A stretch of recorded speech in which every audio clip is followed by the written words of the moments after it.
You know, it's funny. I get this question a lot. It's usually phrased as, how do I know if I'm ready to start a baking business? But I think that's actually the wrong question because here's the thing, the baking part, most of you already have that. You've been baking for years. People love your stuff. You've probably given away more cookies than some bakeries have even sold. So, the baking isn't what separates the hobby baker from a business owner. It's something else entirely. And today, I want to talk about exactly what that is. Not in like a theory type of way, but in a here's what it actually looks like for me and the bakers I've worked with kind of way. Because I've been in both sides of this line, the hobby and the business.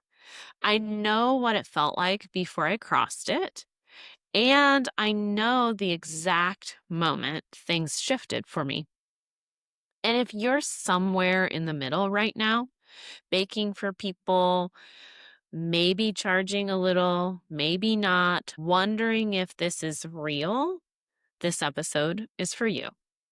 Welcome to Mixing Up Success. Today I'm going to dive in to what separates a hobby baker from a business owner. Many baking businesses start as hobbyists. So let's start at the beginning. There's a mindset shift from people loving my baking to I run a business. Hobby bakers often measure their success in compliments. Business owners measure it by profit. The moment you stop being proud of how many cookies you gave away and start thinking about what it costs to make them, you're making a shift from hobby to business. So then what happens? Well, we have to start charging. But charging what? We've been giving this product away for years. We don't really even know what we have into the product most of the time. And this is a trap that many business owners get stuck in, the hobby to business trap, and underpricing because it still feels like fun. Maybe it's a side gig. That's how I started, and I started underpricing because I thought this is just for me, for fun. I'm doing it for me. But when it really grew into something, I had to really dive into the numbers and think about what I needed to charge to make it sustainable. Oftentimes, when we start in the hobby mindset, we price product based on emotion versus the actual math. So, when you're thinking of making the shift from hobby to business, you gotta start by looking at the math and the real numbers and figuring out what your actual costs are and what you need to actually run a sustainable business. Now, most hobbyists, they're not going to have all the numbers on day one. They're not going to have all the numbers on day two. They're not going to have all the numbers on day 30.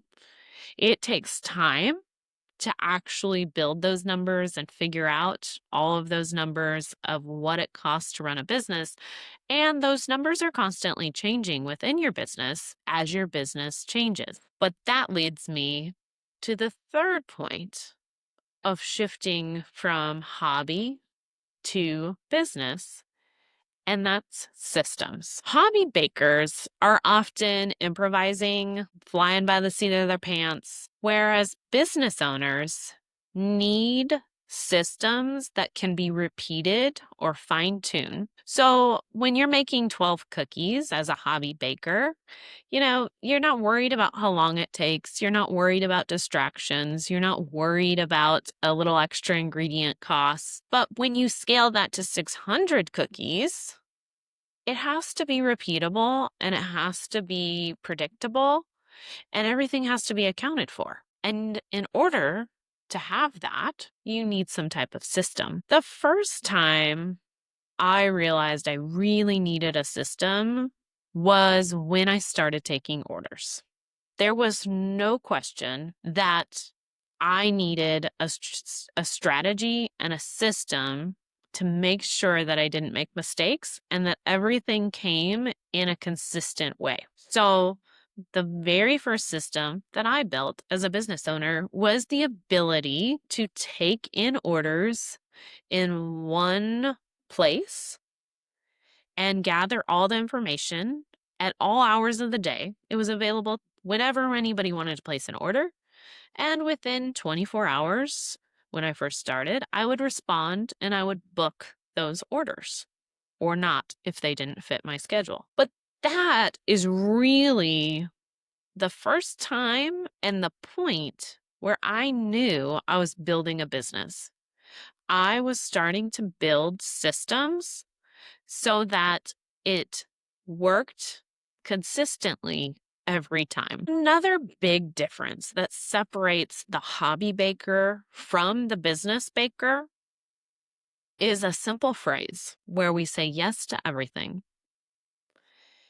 And as a hobby baker, you can say yes because oftentimes it's fun. You're not worried that it might take you a little extra time. You're excited about that challenge. You get something out of whatever it is you're saying yes to for you. And ultimately, you're going after those compliments, right?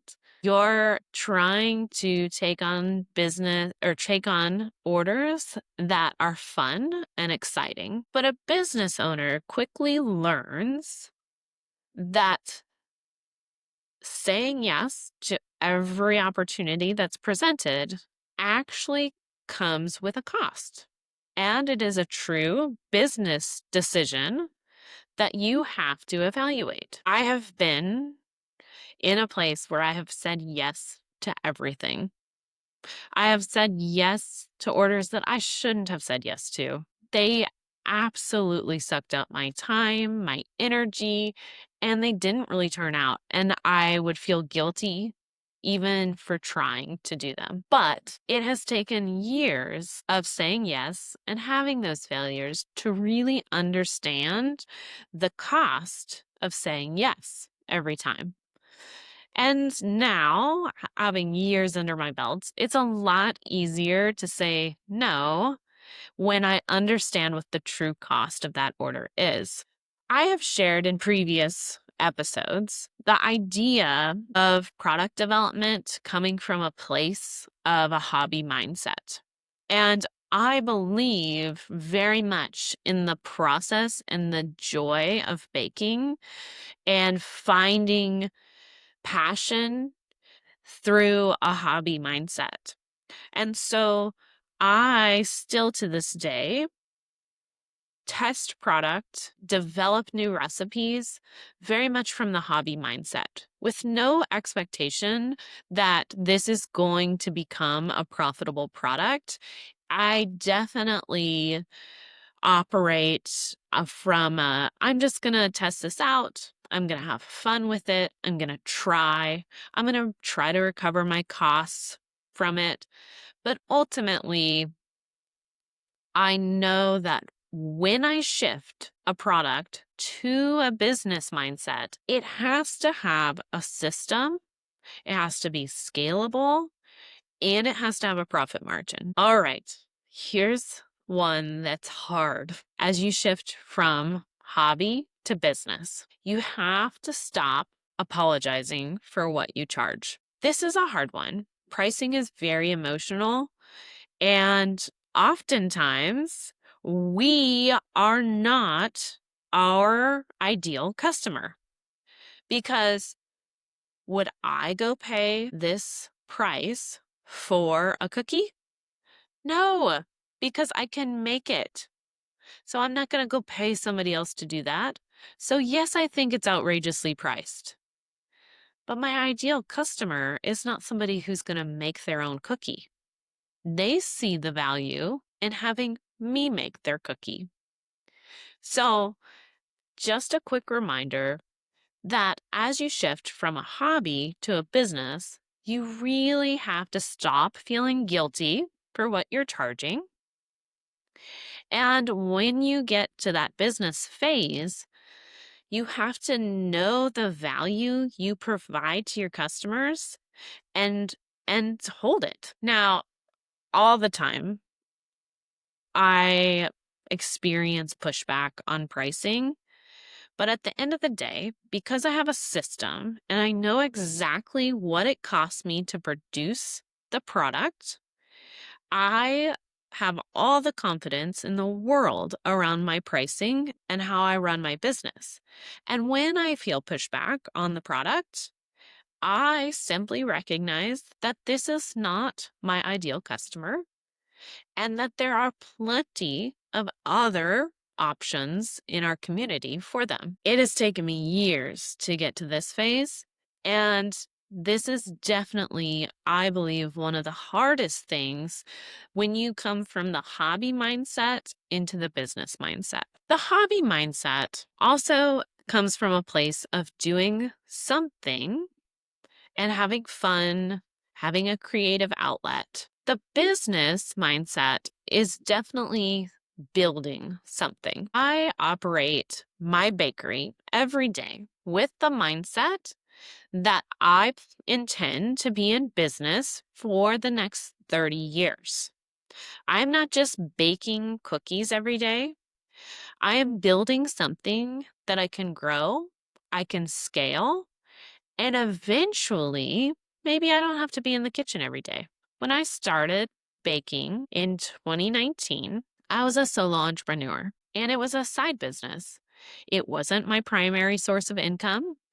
And so that allowed me to have a lot more flexibility in pricing, playing with different types of things, saying yes to orders that definitely weren't profitable. When I shifted to this being my primary source of income, I had to make a lot of adjustments. I had to dig into the numbers. I really had to do my math, and I had to make sure that this was going to be sustainable. Now, in building, there is a phase where everything has to go back into the business and it has to go back into building that long-term goal. And that is where I have been for a number of years in my business. I am building something that I intend to be owning and operating for 30 plus years ahead. That shift happened when I made the decision to work for myself full time and not on the side. I've been self employed for 4.5 years and I have been building. The thing that I have to remind myself constantly is that I am building a business and I have to enjoy the build because ultimately that is my future, the continuous building of the business. When I started in 2019, I did everything in my business. Now, for about 3.5 years, I have had a full time baker. I have built systems. I have scaled my business, and I don't work in the bakery every day. I work on average about 2.5 days a week actually on the baking floor, and the other 2.5 are spent building the business, scaling the business, and living my life. I share this episode just because I know there are hobby bakers out there asking themselves, is it time to start a business? Is the business, am I at the point where I want to have a business?